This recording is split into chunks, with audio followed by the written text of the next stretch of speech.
Hello and welcome to Unit 5. This is our new unit on systems of equations.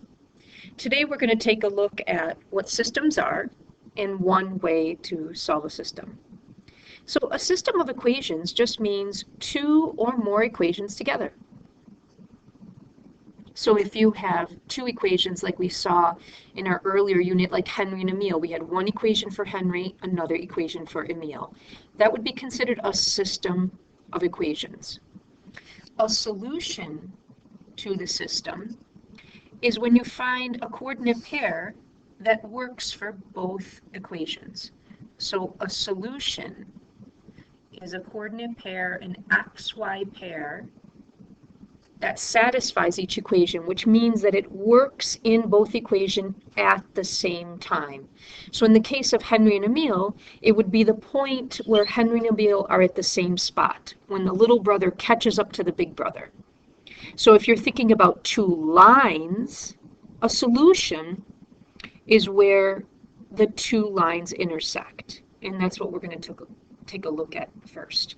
One method of solving solutions is to graph both lines. We saw in class that it's not the only way to do it, but today we're going to practice this. The solution will be the intersection point. So we're going to graph both lines. The solution of a system is on both lines, so it's the intersection point. Okay, so let's take a look at this first example.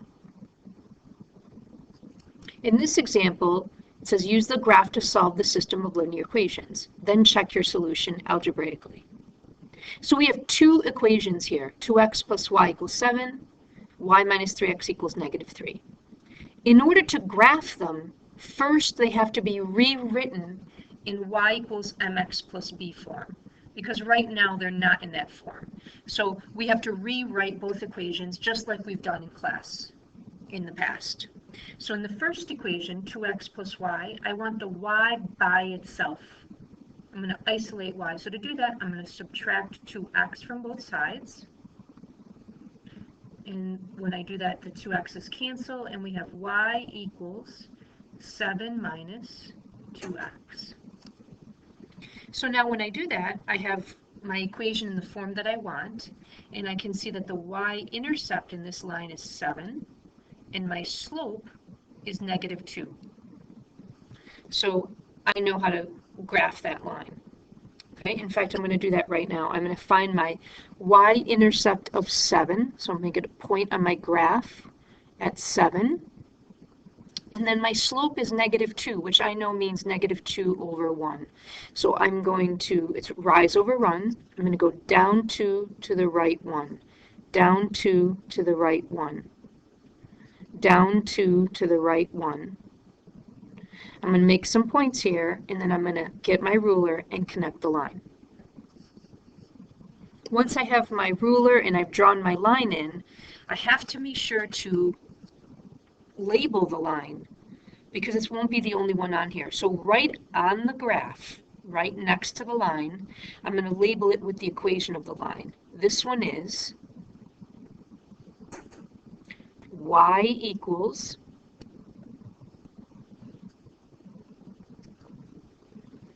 seven minus 2x. Or if you prefer, you can write y equals negative 2x plus 7. So that's the first line. Now I have to do the same thing with the other equation. First, I need to write it so that the y is isolated. I'm going to add 3x to both sides. So the 3x's will cancel. Y equals, you can write 3x minus 3. I cannot combine like terms because they're not like terms. Or you can write negative 3 plus 3x. It doesn't make any difference. So here I can see that my y-intercept is negative 3 and the slope is positive 3. So when I go to graph this line, I'm going to find negative 3 on my y-axis. That's my y-intercept. My slope is 3, which means 3 over 1. So I'm going to go up 1, 2, 3 to the right 1, and I make another point. Up 1, 2, 3 to the right 1, and I see that that point lies on the blue line as well. Up 1, 2, 3 to the right 1. I have enough points. I'm going to get a ruler and draw my line. Once I draw my line, I'm going to do the same thing that I did with the other line. I'm going to label it y equals 3x minus 3. And I label the line right on the graph. It's important to see both lines with both labels. So now I've graphed both lines, and I can find the solution by looking for the intersection point. And where the two lines intersect is the solution. So in this graph, I can see that right here they intersect right here. I'm going to circle that intersection point, and I'm going to label it with the coordinate. In this case, I see that it's 2, 3. 2, 3. Okay, so it's listed right here. Step 1, I graphed both lines, and it's important to remember that you're going to label both lines. I can't emphasize that enough. Graph both using slope and y-intercept, label them both. Where they intersect is the solution. I've circled the solution and labeled it, and I'm going to write the answer right here, 2, 3. That means this point lies on both lines. It's the point that they have in common. And then the last step is to check the solution in the original form of both equations. I want to check to see if this is actually correct, if I graphed it correctly. And the reason it says the original form of the equation is because I rewrote those equations so that it's y equals mx plus b, but I want to go back to the original form that the equation was in to begin with. So I'm going to go back to when it says 2x plus y equals 7. And here I'm going to check to see if this is correct. This is my x coordinate, this is my y coordinate. I'm going to substitute in 2 and 3 in place of x and y and see if the equation is true. So I'm going to do 2 times 2 plus 3, because x is 2, y is 3, equals 7. And I like to put a little question mark here to see if in fact that's true. This is what I'm checking. Well, 2 times 2 is 4. 4 plus 3, I'm working my way down here. 4 plus 3 is 7. I follow order of operations to see, does the left side equal my right side? Yes. So I know this checks.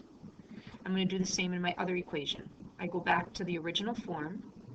I'm going to substitute in 3 in place of the y, minus 3 times x, in this case is 2. And I'm going to see, does this really equal negative 3? So I just follow order of operations and I do it. So 3 minus 6. 3 minus 6 is negative 3, and I see negative 3 does in fact equal negative 3. So that's how I know this is the solution, because it works in both equations.